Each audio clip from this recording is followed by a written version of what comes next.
Hi, Lisa here from Live Yummy, and today I want to show you guys a little bit about how I've made this bookshelf using DIY paints. I'm going to bring a chair over, not because I like to sit, but because to show you I need to clean the screen a bit. So this is just a simple pine bookshelf that I have painted. I'm calling it Trees of Knowledge, and it's got a tree on each side, and then a pattern, a sort of a textured pattern all over it. Let me just check and make sure this is level here. And of course, my neighbor is going to start his lawnmower right at this very moment. Of course, he is.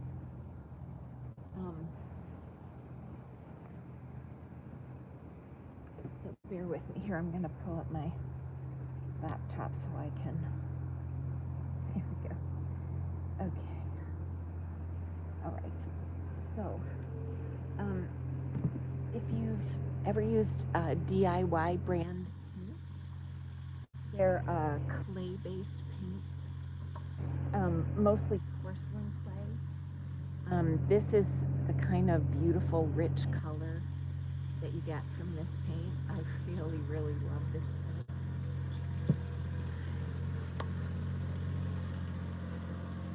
Sorry about the noise. It's really beautiful, beautiful, rich clay paint. And so I started out using 5 different greens on this bookshelf. It was Fancy Farm Girl, Monet's Garden, Salty Kiss, Mint Chip, and not Farm Fresh. And then actually a little bit of an Annie Sloan product, which is just a chalk paint, not clay, called Antiques. And not too much of that one, but a little bit. So I started out with these 5 greens, and I just kind of got them all on the whole thing as a base coat to start with. But you know, you just got to get a base coat on. The point though was to get the texture going, and that was the really exciting part for me. That's what I love working with, is the texture. So I got the trees scoped out a little bit and the background going on the whole thing. And then as the trees took shape, I'm going to bring you in a little closer to see more close up. As the trees took shape, let me just get over here to this little bit.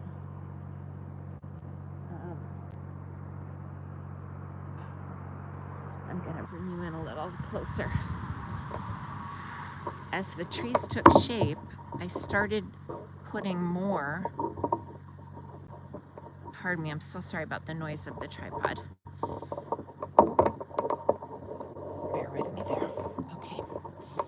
I started putting more of the clay paint onto the surface. And there, sorry about the noise there. Please bear with me. I'm really sorry about that. So you can see here now. So I started using more of the clay paint on here as a surface. And so when I used when I put it on with the brush, or I used a brush and I used my little,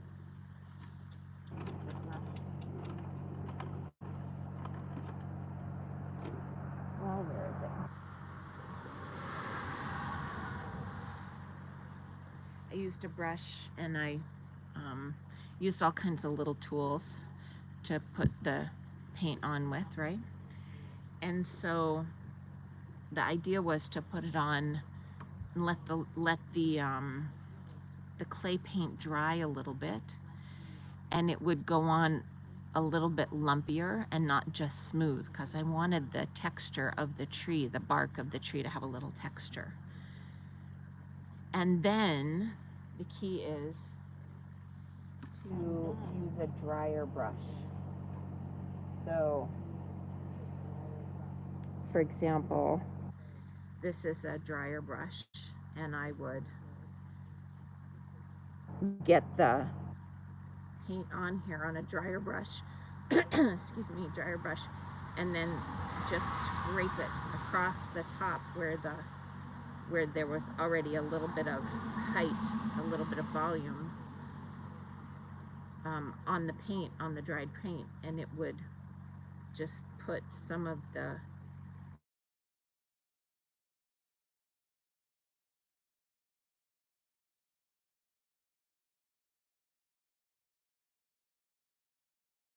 gave it all the really fun markings like bark all throughout there. So the colors that I'm using in there are some Queen Bee, which is this a little bit darker yellow, Liquid Sunshine, which is a brighter yellow, and one of my favorite colors is Cowgirl Coral.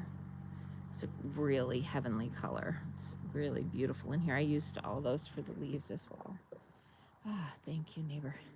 And then Mermaid Tail also for the leaves and for a lot of the trunk. And then Blue Iris is this color that's this darker, beautiful blue, rich blue. And so brushing over it with a dry brush provided the scoochy colors through here. Not a wet brush, but a dry brush on all of these. So I just layered and layered and layered and layered. So I'm gonna bring you over to the other side. Forgive me for any noise the tripod makes, because I want you to see this side as well, because it's an even more fun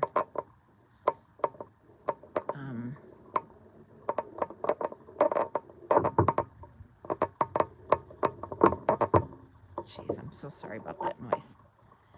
It's an even more fun trunk of the tree.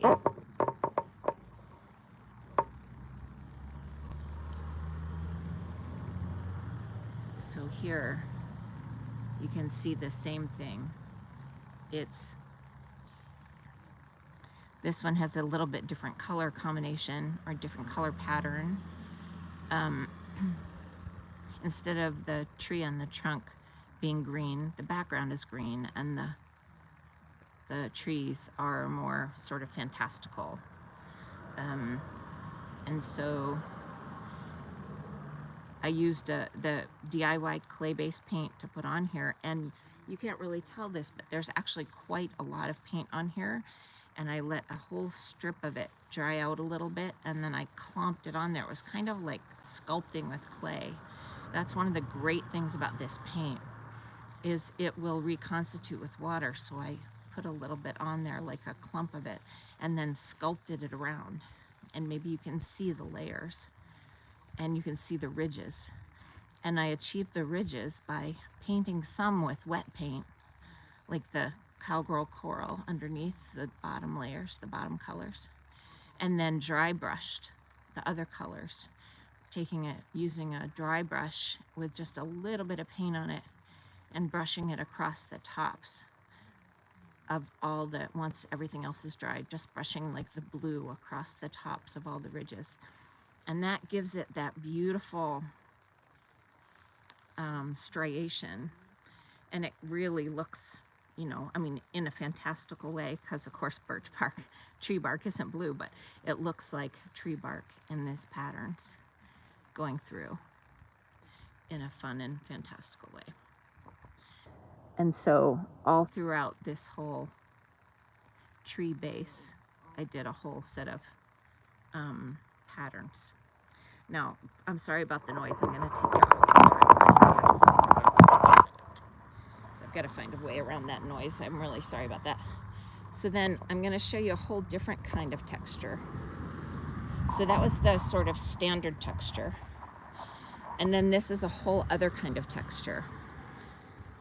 Then these shelves were painted green, right? And so then what I wanted was a lot more color on these shelves than just straight green. So what I did was take my spatula. I'll show you. Let's see which one. Where is it? Here we go. I took this spatula. Could use any one. But with a spatula, what you need to remember is that there's two sides to a spatula. I think of it as the soft side and the sharp side. So the soft side is like the curved side, so to speak, right? So the curved side is the side you always want to be thinking about. The curved side, for this purpose anyway, I would dunk it in usually the turquoise and the queen bee, the mermaid tail and the queen bee, and I'd scrape it across. And because this old bookshelf has some pattern to it, like it's not a perfectly flat surface, it would take the paint a little bit differently every time. And so so it would pick up different parts of the paint when I went across it. And I went across it in different directions, up and down, sideways. Some spaces I left clear, some spaces I went over multiple times. I mixed different greens, kind of like if you had an old piece of furniture that in a farmhouse that you had painted a bunch of different times. You would have different colors on it. Had a little bit of a gray green in there. That one's Farm Fresh, I think. And so I used that kind of texture as well. And it's a much more subtle texture, but you can really see the different kinds of texture in here. And it's really, if you love color and texture, if you look up at it closely, it's really gorgeous, actually. I mean, I'm not saying my artwork is gorgeous. I'm saying the color is gorgeous, you know. If you love artwork and color and, you know, the way old things look. I really enjoy the look of this a lot. So, but it's getting each surface, right? So getting the fronts and then the insides. I didn't do the underneaths. I left those plain green. And then I did get the top as well. I'll show you the top here. I can't see it myself right now because I have it up high, but I did the top as well. And I really loved the way the mermaid tail, like right here, especially, here's a great picture of it. The way the mermaid tail and the queen bee look together. And those two combined is what most of this green is, actually. It makes a great green together. But also I like the way they looked separately. I may change my mind on that, but right now I'm standing by that. I like the way the scraper, the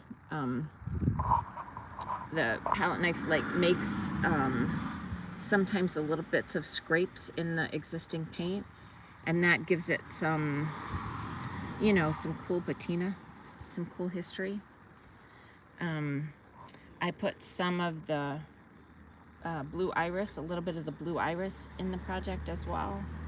A little bit of the, which one? Fancy Farm Girl in there as well. Gave it a little bit of a yellow green in a couple of places. I really liked the way that came about.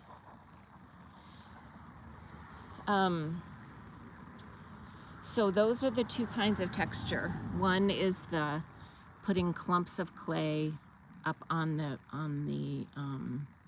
for the tree bark on the tree design, and the branches, some of the branches up here, you can see where the branches have some extra clay that I laid down, and then dry brushing over multiple times with different colors. And particularly I love how the liquid sunshine and the cowgirl coral work together to really make this, well, the mermaid tail and the blue iris underneath, and then the cowgirl coral and the liquid sunshine on top work together to make this just really a far out tree. And this has not been, none of this has been top coated yet. So after it's top coated, it will have a completely different look. It will be a much richer look than it is right now. Like if I got it wet, that would show you what it will look like once it's top coated. If you have any questions or anything, you can ask them. Happy to answer them. Let's see.